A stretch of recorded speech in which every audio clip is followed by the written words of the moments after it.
வணக்கம் ஃப்ரெண்ட்ஸ். லக்ஷ்மி அவர்கள் எழுதிய சாதாரண மனிதன் அத்தியாயம் 24. தோட்டத்தில் பின்பக்கம் சென்ற போதெல்லாம் அந்த இடிபாடுகள் சந்தியாவின் கண்களை உறுத்தின. பம்பாய் போன கிரிதரன் மாயமாகி விட்டான் போல தகவல் ஏதும் கிடைக்காத ஓர் ஆதங்கம் மனத்தை நெருங்கி கொண்டிருந்தது. மாரப்பன் கூறியபடி முதலில் இடிபாடுகளை அகற்றி தோட்டத்தை சுத்தம் செய்தாக வேண்டும். கட்டட வேலையாட்களை அழைத்து வர செய்து சமையலறை கூரையை சீர்படுத்த வேண்டும். குமரேசனத்தானுக்கு கரிநாக்கு.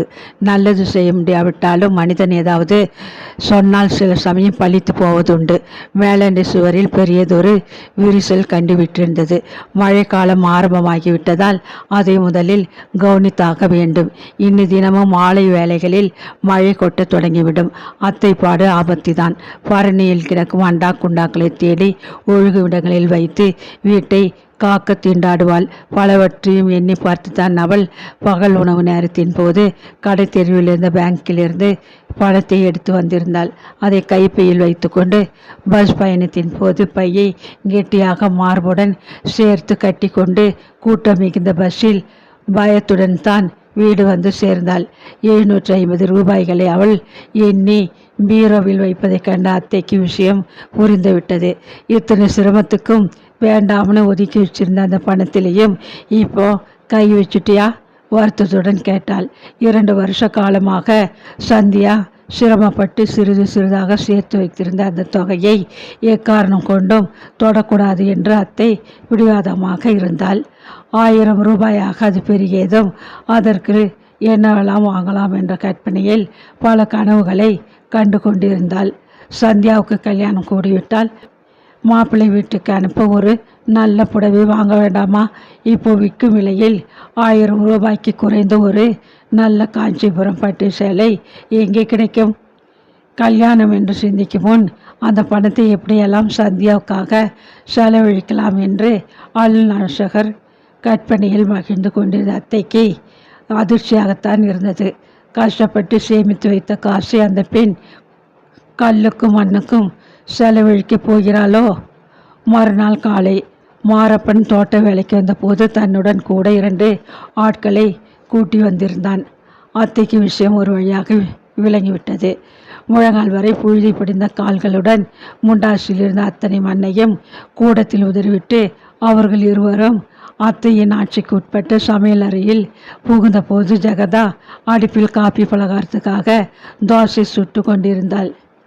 அத்தை, தோசைக்கல் மாவு எல்லாத்தையும் கொஞ்சம் அப்பால் வச்சு முடுங்க. ஏணி வச்சு ஏறி இவங்க கூரையை நோட்டம் பார்க்க போகிறாங்க என்றாள் சந்தியா. மாரப்பன் மடமடவென்று ஏணியுடன் உள்ளே புகுந்து விட்டான்.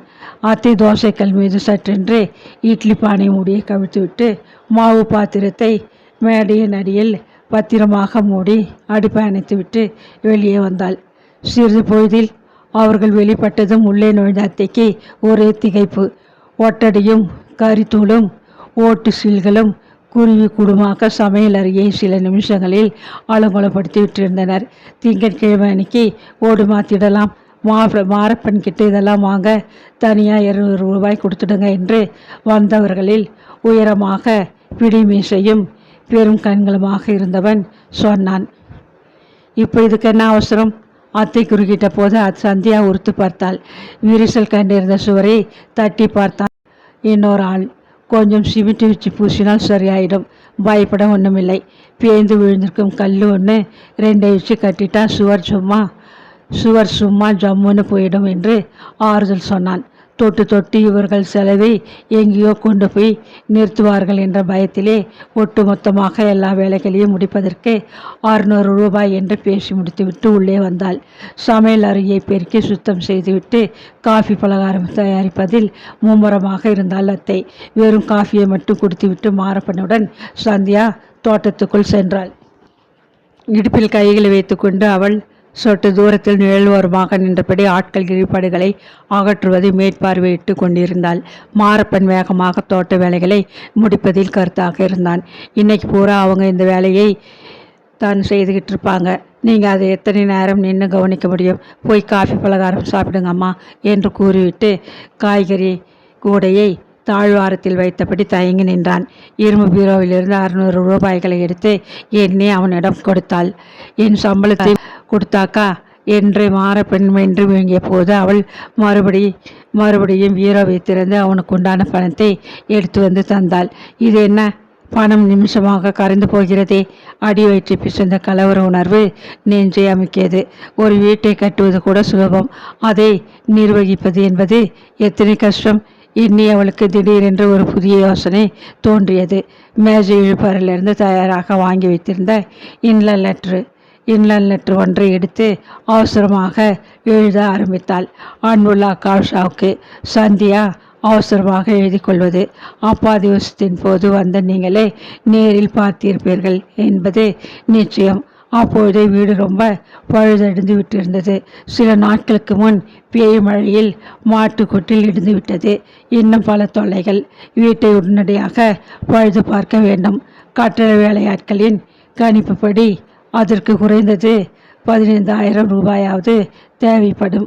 இது சமயம் நீங்கள் எனக்கு இத்தொகையை கடனாக வட்டியுடன் தான் கொடுத்து உதவ வேண்டும் என்று கேட்டுக்கொள்கிறேன். அத்தானுக்கு தாராள மனம், கட்டாயம் உதவி செய்வார். நீங்களே அவரிடம் பேசி இந்த உதவியை செய்தால் மிகவும் நலமாக இருக்கும். குழந்தைக்கு என் அன்பு. உங்கள் இருவருக்கும் வணக்கங்கள். உடனே பதில். முகவரி எழுதி கடிதத்தை ஒட்டி வீட்டுக்கு கிளம்ப தயாராகிவிட்ட மாரப்பனிடம் கொடுத்து தபாலில் சேர்க்க சொன்னாள். மாரப்பன் வெகு தூரம் சென்ற பின்னர் தான் அத்தை வாயை திறந்தாள். யாருக்கு கடிதம் எழுதின? வீட்டை பழுது பார்க்க 15,000 ரூபாய் வேண்டுமெனே கடன் கேட்டு உஷா அக்காவுக்கு எழுதியிருக்கேன். கொண்டான் கொடுத்தான் வீட்டில் போய் கடன் கேட்கலாமா சந்தியா? கல்யாணமாகாது தனியே நிற்கிற நான் விதவியாக்கி தனியாக்கிவிட்ட நீங்கள் 2 பேருமே சுமக்க முடியாத ஒரு பாரத்தை வச்சு கொண்டு திண்டாடுறதை தூரம் இருந்து வேடிக்கை பார்க்கவா உறவுன்னு இவங்களை நாம் கொண்டாடுறோம்? பணம் பாஷானமாச்சு சந்தியா. திவசத்துக்கு வந்தப்போ கணேசனைத்தான் தாராளமாக நாம் கேட்காமலே செலவு செய்தாரே, அது சின்ன விஷயம். மேலும் அவங்களுக்கு எடுத்து செய்ய வேண்டிய கடமை. வந்து உதவினாங்க. அதை கணக்கு போட்டு வச்சுக்கொண்டு இத்தனை பெரிய தொகைக்கு கடன் கேட்டு எழுதியிருக்கிறியே சந்தியா, இது நியாயமா? ஆபத்துக்கு உதவாத நண்பர்கள், உறவினர்கள் இவங்களையெல்லாம் எதுக்கி விட்டியா ஊர் மெச்ச கூட்டி சேர்த்துக்கணும்? இந்த வீடு இணைஞ்சு நம்ம தலையில் விழுற வரை கணேசத்தான் வேடிக்கை பார்ப்பார்னு நினைக்கிறீர்களா? என்னவோ அம்மா, நீ இப்படி தடபடலாம் ஒரே சமயம் பல காரியங்களிலே இறங்கி இருக்கிறது தப்புன்னு படுறது. என்ன தப்பு? இடிபாடுகளை எப்போவாவது அப்புறப்படுத்தி தானே ஆகணும். அதுக்கு பணம் செலவழிக்காமல் நடக்குமா? மேற்கால சுவர் பாலமாக விடிச்சிருக்கு. அது விழுந்து தொலைந்தால் வீடு காடாகிவிடும். சமையல் அறையை கூறியை இப்போவே கவனிக்காட்டா மழை நாளில் அவதிப்படுவீங்க. நல்லா யோசிச்சு தான் இதில் இறங்கியிருக்கேன். எனக்கு என்ன சொல்கிறதுன்னு தெரியலை. அத்தை கவலையுடன் கைகளை பிசைந்தபடி உள்ளே சென்று விட்டாள். 2 நாட்களாக காலை கீழே வைக்க முடியாமல் மணலும் கல்லும் நறுநறுவென்று மிதிப்பட்டு கொண்டிருந்த வீட்டை பெருக்கி கழுவி துடைத்த பின் தான் அத்தைக்கு மனம் சிறிது சமாதானம் அடைந்தது.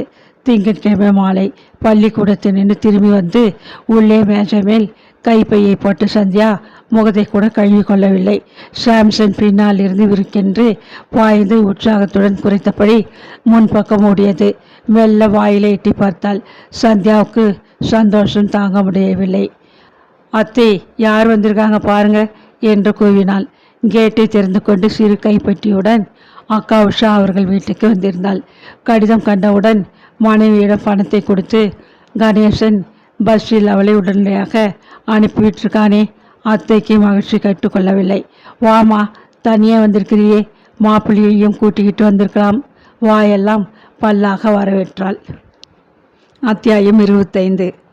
உஷாவை கண்டதும் ஆசையும் அன்புமாக வரவேற்றாள் ஜெகதா. சாதாரணமாக கணேசன் தன் மனைவியோடு தன் காரிலேயே புறப்பட்டு வந்து விடுவான். சேலம் என்ன அப்படி ஒரு தொலைவு தூரம் என்பான். இப்போது தனியாக பஸ்ஸில் புறப்பட்டு வந்திருக்கிறாளே, பலவும் எண்ணியபடி வாமா உஷா என்று புன்னகைத்தாள். எல்லோரும் சுகந்தானே? கேட்டபடி உள்ளே வந்த உஷா பஸ் பயணத்தில் களைத்து விட்டிருந்தாள். கையில் பிடித்திருந்த சின்ன பெட்டியை கூடத்தில் சோரோரமாக வைத்துவிட்டு புடவை தலைப்பால் முகத்தை துடைத்து கொண்டாள். சந்தியா வேலையிலிருந்து வந்ததும் காஃபிக்கு பரப்பாள். அதனாலே முன்னாலே போட்டு ஃப்ளாஸ்கில் ஊற்றி வச்சிடுற பழக்கம். இதோ வரேன், அவசரமாக உள்ளே சென்று 2 டம்ளர்களில் ஊற்றி எடுத்து வந்து கொடுத்தாள்.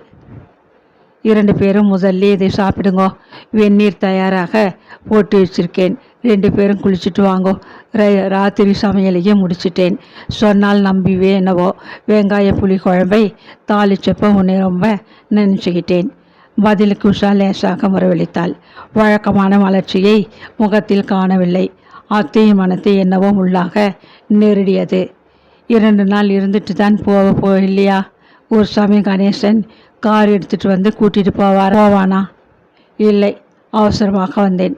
நாளை காலை முதல் பஸ்ஸிலேயே ஊருக்கு திரும்ப சொல்லியிருக்கார் உங்கள் மருமகன். அத்தை இப்போ கவனித்தாள். தனியாக பஸ்ஸில் வந்ததினால் உஷா தன் வைரத்தோடுகளை கயிற்றி வைத்துவிட்டு கவரிங் தோடும் கைகளில் பிளாஸ்டிக் வளையல்களும் கழுத்தில் தாலி சரடுமாக்க வந்திருந்தாள்.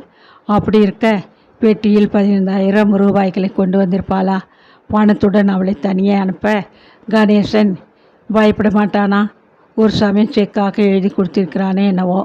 இல்லாவிட்டால் இத்தனை அவசரமாக புறப்பட்டு உஷா வந்திருப்பாளா? பலவும் எண்ணி தவித்து போனாள் ஜெகதா. சாப்பாட்டுக்கு பின்னர் அத்தையும் உஷாவும் சந்தியா விரித்து போட்ட பாய் மீது உட்கார்ந்து கொண்டனர்.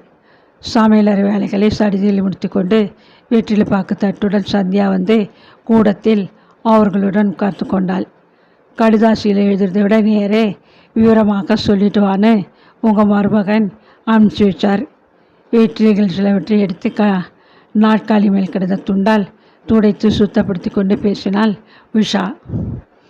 சந்தியா அவசரமாக முடிவு எடுக்கும் முன் நீ போய் விஷயத்து விவரமாக சொல்லிட்டு வான்னு அனுப்பினார். என்னக்கா சொல்கிறீங்க? சந்தியா குழப்பத்துடன் கேட்டாள். நீ கடிதம் எழுதி கேட்ட 15,000 ரூபாயை எங்களால் கடன் கொடுத்து உதவ சாத்தியப்படாது. மேலும் அத்தனை பணம் போட்டு வீட்டை பழுது பார்க்கறதை விட வித்துடுறதே நல்லதுன்னு அத்தான் அபிப்பிராயப்படுறார். வீட்டை வித்துட்டு எரிச்சலை அடக்கி சந்தியா கேட்டாள். கணேசன் அத்தானும் இவ்வளவு தானா என்ற ஏமாற்றத்தின் அதிர்ச்சியில் அவள் மார்பு படப்படுத்தது. பூதலூர் போன்ற டவுன்களில் வீடு கிடைக்கிறது கஷ்டம், வாடகையும் அதிகமாக இருக்கும். இதே கிராமத்தில் ஒரு வீடு வாடகைக்கு சுலபமாக கிடைக்கும். அதை முதலில் கவனிக்க சொல். வாடகை வீட்டில் முக்கியமான தேவைப்பட்ட சாமான்களை எடுத்து போட்டுக்கொண்டு அங்கே குடியேறிய பின் இந்த வீட்டை தரகர் மூலம் விற்க ஏற்பாடு செய்ய சொல்லுன்னு அத்தான் சொல்லி அனுப்பினார். வாடகைக்கு இப்போ வீடு எடுத்து எங்களுக்கு உளராதே. இந்த வீட்டை விற்றா வர்ற பணம் உன் கல்யாணத்துக்கு உதவும் இல்லையா? சரி, அப்படியே செய்கிறேன்னு வச்சுக்குவோம். வீட்டை விற்று வந்த பணத்தில் வரதட்சணை கொடுத்து எனக்கு ஒரு கணவனை தேடிக்கொண்டு விடலாம். ஆனால் செல்லக்குட்டியோட கண்ணுக்குட்டி சாம்சன், அத்தை இவங்களை எங்கே போக சொல்கிறது? நாயை யாருக்காவது வளர்க்க கொடுத்துடு, கண்ணுக்குட்டியை வித்துடு என்று அவள் முடிக்கும் முன் சந்தியா கோபத்துடன் வெடித்தாள்.